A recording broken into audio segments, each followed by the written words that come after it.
course, I want Justin back on the. There is a news. There are a couple of news articles I want to talk with Justin about. One of them being this one right here about The Witcher and Henry Cavill bolting from the Netflix show. If you've paid attention to any portion of my YouTube channel, you'll see that I have quite a large number of videos dedicated to The Witcher, both the games and the Netflix series. The Netflix series in particular, we had a lot of opinions on, Justin and I both being giant Witcher fans. We had a lot of opinions on those first 2 seasons. We have a lot of opinions on this move right here too, and how it relates to reactions of those first 2 seasons. So if you know what, I'll talk to him about that too, but I guess I can go through this article. I haven't really read the entirety of this article. I caught like the first couple of sentences and was like, I'm gonna save it for when Justin can talk about it, but I'll bring him on later and talk about it. I'll go ahead and just kind of... Witcher fans are convinced they know the real reason Henry Cavill left the Netflix series. The Superman actor's exit created a firestorm within the fandom. The first time the internet saw DCU Superman star Henry Cavill as Geralt of Rivia in Netflix's adaptation of The Witcher, it howled in collective laughter over the terrible wig. 4 years later, fans are losing their minds that Hollywood's leading himbo won't be reprising the role after season 3 ends. One obvious explanation for why is that Cavill signed on to shoot a new Superman movie, but fans think the real reason Cavill is leaving is that he's tired of fighting with Netflix to keep The Witcher true to its literary source material. That's kind of where I think too. That's kind of where I fall in line on that.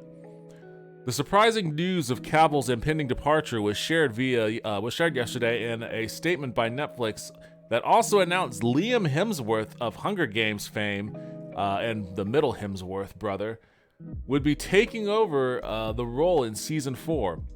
As with the greatest of literary characters, I pass the torch with reverence for the time spent embodying Geralt and enthusiasm to see Liam's take on this most fascinating and nuanced of men, Cavill was quoted saying. Liam, good sir, this character has such a wonderful depth to him. Enjoy diving in and see what you can find. Yeah, he does have a wonderful depth, but, part of the problem is that the Netflix show really doesn't even begin to scratch the surface on it. While many were disappointed that the man from U.N.C.L.E. would no longer be caught growling roach at horses in the future, Witcher fans took the news especially badly. I don't know if you want especially badly. Subreddits for the books, games, and Netflix series blew up with disbelief, frustration, and memes, while conspiracy theories got passed around on Twitter that Cavill had more or less been forced out over creative differences with the production that has at times taken generous liberties with the Polish author Andrzej Sapkowski's original novels. Taking liberties is putting it lightly. Like, it really created its own thing that's just kind of lightly based off of The Witcher. Yo, hey, what's up, that dude Vince? How you doing? Certain parts of Witcher fandom has always had a toxic relationship with the show. Well, so I think they're probably talking about like the whole race bending and all that sort of stuff. Yeah, racial fears about the show. That's disconnected from all this other stuff. Like, there's always going to exist, in fandom in general, it will always exist this element of people that are going to bitch and complain about, race shit and women shit, woke shit, all of that sort of stuff. That has absolutely nothing to do with anything specific to the Witcher property or Lauren Herstrich or whatever her name is, her adaptation of it. So I don't even consider that to be a part of the Witcher fandom. That's just a part of fandom in general. It exists in Star Wars, it exists with DC and Marvel, it exists everywhere. Every nerd fandom has to fight that contingent of people. So that's not anything I'm gonna hang on Witcher in particular. Let's see. A little buzzed. Thought I'd stop by and say hello. Hey, what's up, man? Thank you for stopping by. Yo, Justin, Witcher Jazz. Yeah, I wanted to get your opinion on this too. Henry Cavill has been fighting the showrunners. Oh, this is one of the tweets that I guess this author is saying, espousing conspiracy theories. Henry Cavill has been fighting the showrunners for years, and it looks like he finally gave up his fight. Let's see. In an interview with The Hollywood Reporter, showrunner Lauren S. Herstrich revealed that star Henry Cavill, who plays Geralt, pushed for The Witcher to have more dialogue so the character would appear more like his novel counterpart. A lot of the notes he was sending to me were about Geralt's dialogue. Could he first of all say more? Say more. That's funny to think about because like he doesn't say a lot in the show in general, and to think that that's like him being to think that was dressed up, like they actually punched up his dialogue to the point where he says more than like 5 things. That's crazy. Like how he was like must have been like a real silent protagonist before those notes. She then reflected on how Season 1 portrayed The Witcher. Everybody came out of Season 1 laughing and loving Geralt's fuming. But Henry was saying that when you read the books, you spend a lot of time in Geralt's head. So how do we put that on the page? The toughest part for me was finding the balance between the showrunner's vision and my love for the books, and trying to bring that Geralt to the showrunner's vision. It's about treading a fine line there. It's the showrunner's story, and so it's an adaptation. The tricky bit for me was finding Geralt from the book's place within that and being able to serve both as much as I could. I mean, that quote right there just, that quote from Henry Cavill at some point just kind of illustrates that there was definitely like a power, maybe not a power struggle, but opposing viewpoints on how Geralt should be portrayed, which, as the main character for the show and the titular character the show is named after, you would think that there would be a little bit more alignment on how that character should be portrayed. Like, he's the main guy, If you can't align on how the main guy is portrayed, then I don't know. I don't know what hope you would have for the portrayal of anything else. The way she tells it, it's almost like she didn't read the books. Well, I mean, that kind of speaks to, and we'll probably touch on this later in the article, but one of the former producers, I think his name was Beau DeMayo, mentioned how the writer's room had people in there who actively disliked the books. So I'm sure they read them, but they just, didn't like them, maybe even to an antagonistic degree. And, if you are deeply hostile towards, the books that you're basing a show off of, then one, why are you working on it? The money. You do it for the money. But 2, like, if you are going to work on something that you deeply dislike, I guess it makes sense that you would try to bend it to a vision that would be more palatable to you. But then you have to understand that, like, this property has a shit ton of fans. There's a reason why it's being adapted to Netflix. It's because, the game sold an outlandish amount of copies and made a huge amount of money. And then subsequent to that, a lot of those books that the games were based off of were juiced up, by the game sales, and those books sold a ton. So it's all piggybacking off of the popularity of the game. You would think that, okay, I don't get it, but we're doing this adaptation for not me, but for, the fans, right? That's the purpose. That's what I think the purpose would be, but, I guess the writer's room had different intentions. Hello, it's me, and what the hell's a book? Yo, what's up, Maniacal Toaster? How are you? A book is like this, except for on physical paper. It's a very interesting concept. The thing that I pushed for, it was not necessarily just more dialogue. It was bringing a more book-accurate Geralt to the screen, because, as I'm sure you know in the books, Geralt is an amateur philosopher. He's an intellectual. He's wise and thoughtful. Yes, at times morose, morbid, and snarky, but it's important for me to have the character be 3-dimensional. Like, that's a weird thing to say. That's a very weird thing to say. That, like, I mean, when you take away all the fluff of this quote, he's basically saying, the thing that I pushed for was for the character to be 3-dimensional.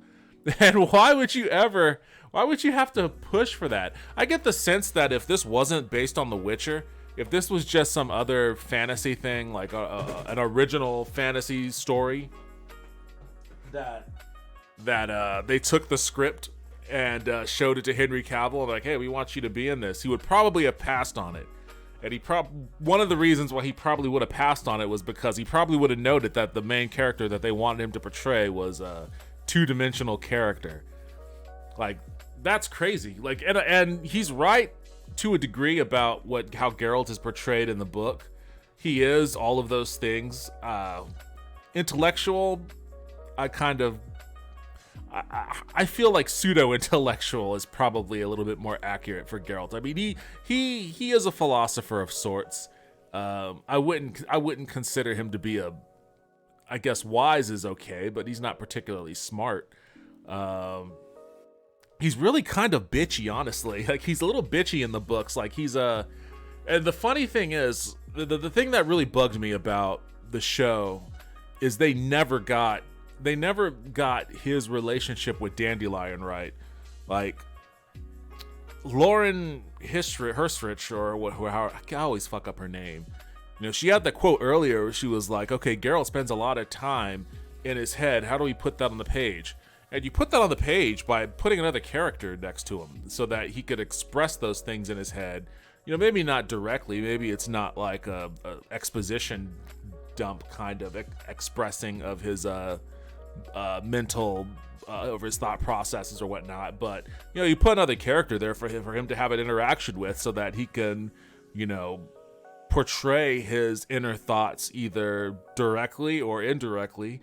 And Dandelion is a great character for that. In the books, Dandelion is like his older brother, basically.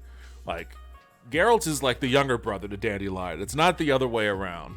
The only instances where Geralt is more like the older brother is if, like, there's a monster around and he has to, like, save or protect Dandelion from it. Other than that, Dandelion is pretty much the older brother. Like, he's always trying to get, he's the one, because, you know, they find themselves in a lot of social situations. Geralt is terrible at social situations, but Dandelion is a smoozer. So he's always the one that's like trying to help facilitate extra work when they need money, and Geralt's like big bitchy and doesn't want to do like lame ass work for money, and Dandelion's like, you got to be responsible about this, you know. He's always the one that's like trying to make those connections, and you know, when Geralt's being like a little bitch about something, Dandelion's always the one that kind of puts him in his place a little. Very antagonistically, honestly. Like, they do have that brother relationship where they're like, they'll go at each other. Like, they'll be pretty harsh to one another verbally, you know. But it's fun. It's a fun dynamic, and it endears you to both characters for different reasons. And then when emotional things happen to them, like, you feel for them.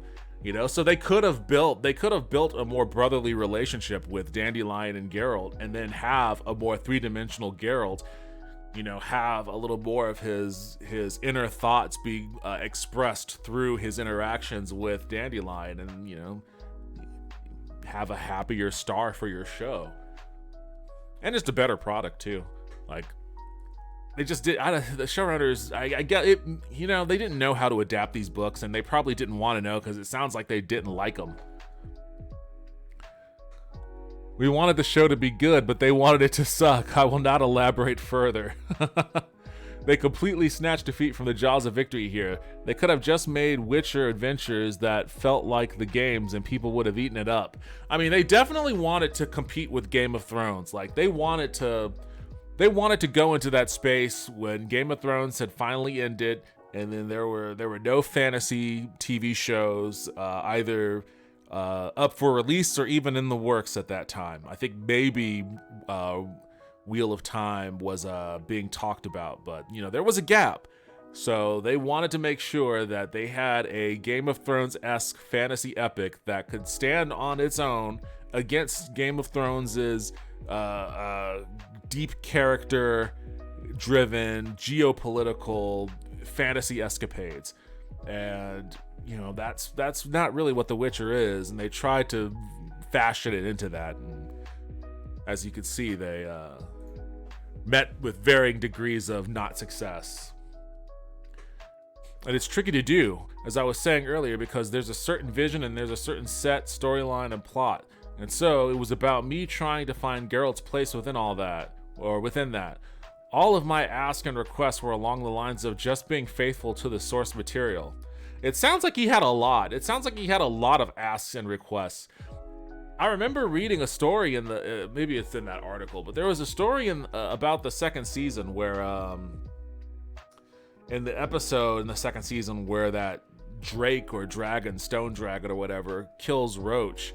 Originally in like the script, like Geralt says something snarky about Roach being killed, and Henry Cavill objected to it and was like, Geralt wouldn't do that. He wouldn't say that about Roach. Like, he, like, blah blah blah, and like they changed that moment, you know, based off of Cavill's suggestion on how the character would actually respond to Roach being killed. And I was like, man, that seems like it's such a basic thing. Like, for starters, why would you even joke about, like, we're living in a time right now where people are very sensitive to like brutality inflicted upon any kind of animal in TV or movies or anything like that. Like, to kill a horse and then joke about it, that's not a good place to go to. That's not a good place to go to. It's almost sociopathic on the face of it, but like, knowing the audience that you're tending to, you know, don't do that. Don't kill an animal on screen and then have a laugh about it. I mean, not unless it was something that was like outlandishly comical, like I don't know, like if the horse like exploded like a nuclear bomb and took out half the continent, then, you know, I guess maybe there's some room there for a laugh line or two. But, you know, being clawed by a dragon and then lying on the ground like wheezing in pain with claw marks in it, Geralt has to put him down. Like, why pop a joke there? They could have just hired the people that made those high-res animations that were created for Wild Hunt. Got Bruce Cockrell to do the voice. Dave Cockrell, I think is his name. People would have loved it. It was just a layup. They just totally blew it. I mean, they just wanted to do something totally different. Like, they didn't... I feel like they also just didn't want to have to, like, pay fealty to the games. You know, I think there's a certain contingent of filmmaker that looks at video games with disdain. Like, they're not real art, they're juvenile, and all of that kind of stuff.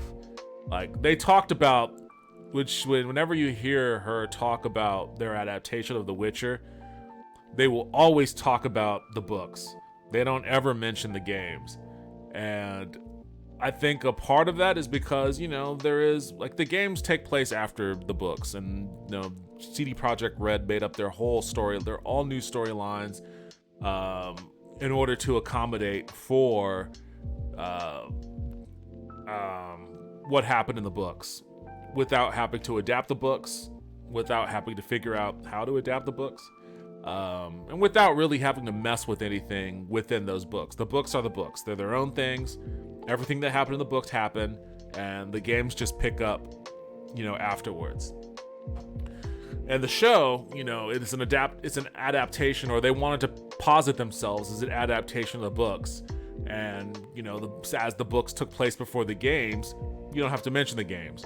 That's a win-win for them. They don't have to pay fealty to a child's toy, which is probably what a lot of those people think video games are. You know, and it sounds more prestigious to be adapting a book, a best-selling book, than it does to be adapting a video game. So they didn't want anything to do with the game. Doesn't matter how awesome the game was. Doesn't matter how excellent those stories, those side quests were. And the writing in those side quests were phenomenal. But, yeah, they still weren't going to go anywhere near it. To support their theories, fans point to a breadcrumb of previous interview quotes by Cavill about his desire to keep Netflix's Geralt true to the one originally put to paper in the pages of fantasy magazine Fantastica back in 1986. Less than a year ago, the actor said he told The Hollywood Reporter he was absolutely committed to the show's 7-season plan, quote, as long as we could keep telling great stories which honor author Andrzej Sapkowski's work. Like that, I mean, if ever there was anything that sounded like a legal writer, it would be this line right here. Like, there have been people on Twitter that have been, you know, I mean, they're fucking Snyderverse freaks, but they've been calling, you know, Henry Cavill like a traitor, you know, and all of this other sort of stuff, a sellout, because he committed to the show's 7-season plan and now he's backing out of it. But like, and personally, I don't really care about that. I don't care about that at all. You know, actor can do whatever he wants to do. But this, if there was ever gonna be like an opening in the door to like stick your foot in to get out of that commitment, it seems to me like this quote, he probably said it, you know, at the time that he did it in this Hollywood Reporter interview, he probably said it this specific way for this specific reason. Like, he's in his mind, like, I keep having to tell these motherfuckers that, you know, no, Geralt's not like this, he's like that, he's not like that, he's like this. If they keep fucking it up, you know, then I'm gonna have to bounce. But if they honor Andrei Sapkowski's work, then I will stick on board. And, you know, he quit after season 3, which just finished shooting not too long ago. So if that's any indication on the direction of season 3, then buckle up. We may be in for a little bit of a rough ride for that final Cavill season. During the media tour around season 2's release last year, Cavill spoke repeatedly about campaigning to bring a more three-dimensionality to Geralt, noting that in addition to his brutish monster slaying, he's also wise, thoughtful, and, quote, an amateur philosopher. This season, I really want to make sure that we represented the book's Geralt more accurately and that we saw him speak more, he told Total Film at the time. I pushed really, really hard for that. Then there was showrunner Lauren Hershritt's own comments about Cavill's preparation for season 2. A lot of the notes these are those quotes that I just read. A lot of the notes he was sending me about Geralt's dialogue. Could he first of all say more? I'll do reporter. Everybody came on to see. What about Cavill's aspirations for the future of the series? Quote, I'm a huge fan of the books and staying loyal to them, and it's about making sure that that story happens without too much in the way of diversion or side things going on to muddy the waters. I mean, literally every quote that he's saying is, I just want these to stay true to the book. I don't want the diversions. I don't want any of that. I don't want any, you know, weird side stories that make no sense. I don't want any deviations that aren't in character or, you know, that totally change the theme or the vibe or the plot or the arc of the story. I just want to do a good translation of those books. That's all he's been saying this whole time. He said during a Netflix Geek conversation last year, adding fuel to the fire was, and this is what I was mentioning before, adding fuel to the fire was a recent interview with Beau DeMaio, a former producer on The Witcher who is now running X-Men 97 on Disney+, where he said some writers, quote, actively disliked and even mocked the source material. I don't know how you even get a job as a writer for The Witcher if you don't like The Witcher. Like, what's going on there? How do you make it past the door? Like, in my view, that's a failing on the showrunner. Like, how did she, unless she's like the chief not liker of The Witcher, then I don't see how, you know, you hand the property over to somebody that isn't gonna have proper respect for it. Some fans' takeaways from these sound bites has been that while Hershritt was focused on making the show what she wanted it to be, Cavill was the only one interested in trying to keep it grounded in the original version of the characters. This comes in the context of a long Reddit threads like this one, where fans have detailed all the ways Season 2 was different from the books, with fears that Season 3, not set to air until the summer of 2023, might include even larger departures. I mean, it's almost destined to, really, considering how Season 2 was. While the theory is a compelling one, when collapsed into a couple of viral tweets, the show's place within the larger fandom has always been more complicated than that. Hershritt was temporarily chased off Twitter prior to Season 1's release when racist fans petitioned.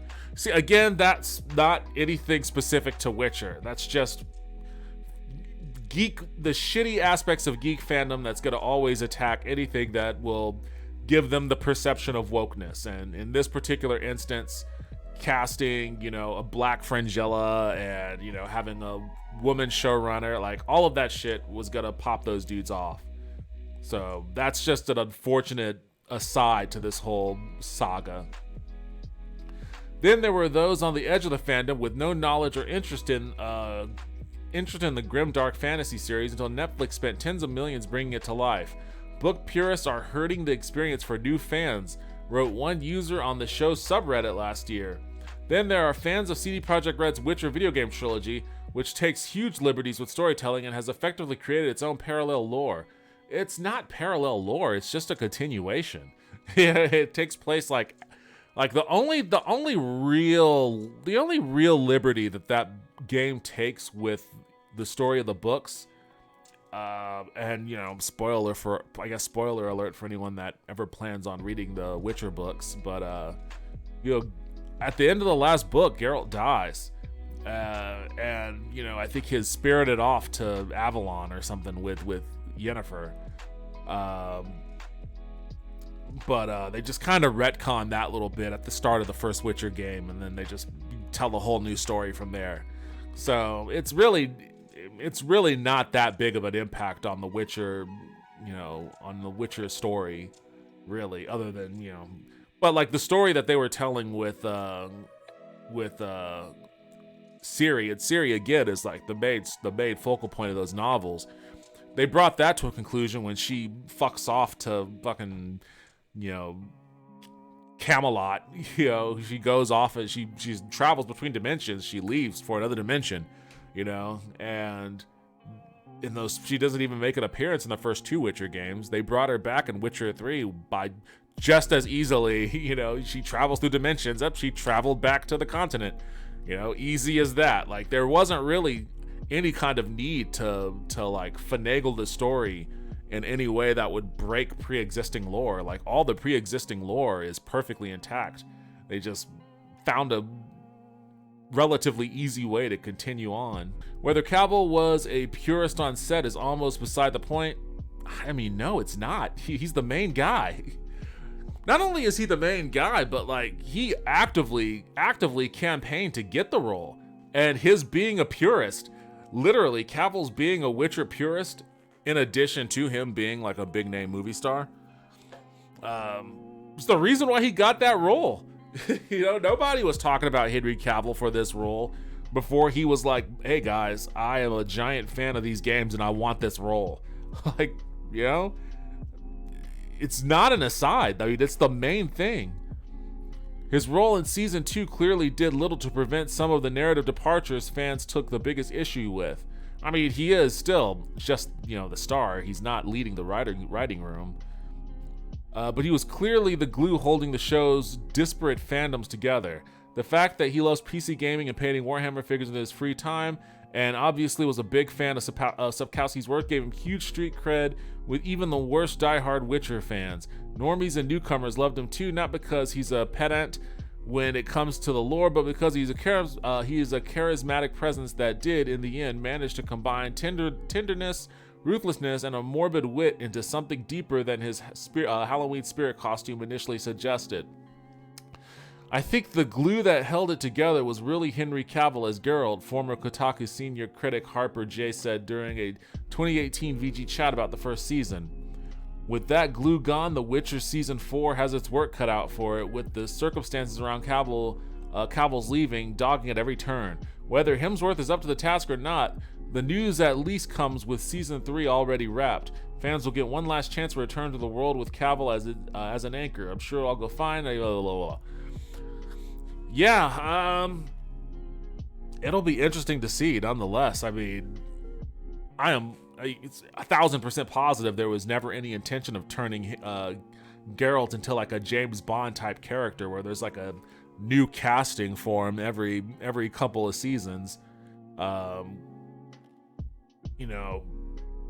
Obviously something went sideways that caused this to happen.